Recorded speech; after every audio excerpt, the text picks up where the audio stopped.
மதுரை வில்லாபுரம் வீட்டு வசதி வாரிய குடியிருப்பு பகுதியில் பைக் மற்றும் சரக்கு வாகனத்திற்கு குடிபோதையில் தீ வைத்துக் கொளுத்திய இளைஞரை போலீசார் கைது செய்தனர். தொடர்பான காட்சிகளை பார்க்கலாம்.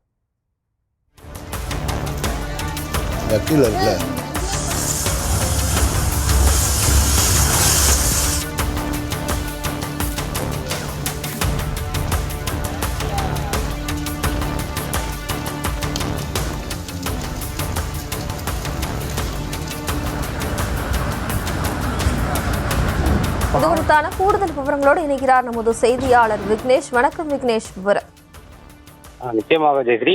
மதுரை வில்லாபுரம் வீட்டு வசதி வாரிய குடியிருப்பு பகுதியில் நேற்று இரவு குடிபோதையில் பைக் மற்றும் சரக்கு வாகனங்களை போதையில் தீ வைத்து வாலிபர் ஒருவர் அட்டுழிப்பில் ஈடுபட்டுள்ளார்.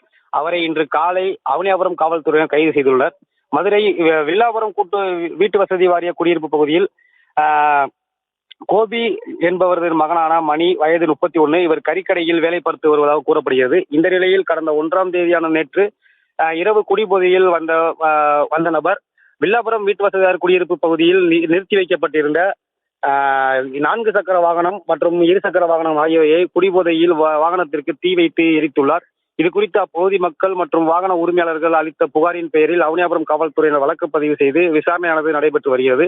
மேலும் 2 சக்கர வாகனங்கள் வண்டிகளுக்கு தீ வைத்த கறிக்கடை மணி அவனியாபுரம் போலீசார் கைது செய்த நிலையில் இந்த ஆண்டு மட்டும் இதே பகுதியில் அடுத்தடுத்து குடிபோதையில் இளைஞர்கள் வாகனங்களை நொறுக்குவதும் தீயிட்டு கொளுத்துவதும் போன்ற சம்பவங்கள் அடிக்கடி நடைபெற்று வருவதால் காவல்துறையினர் உடனடியாக கட்டுக்குள் கொண்டு வர வேண்டும் என்ற கோரிக்கைகள் எழுந்துள்ளது.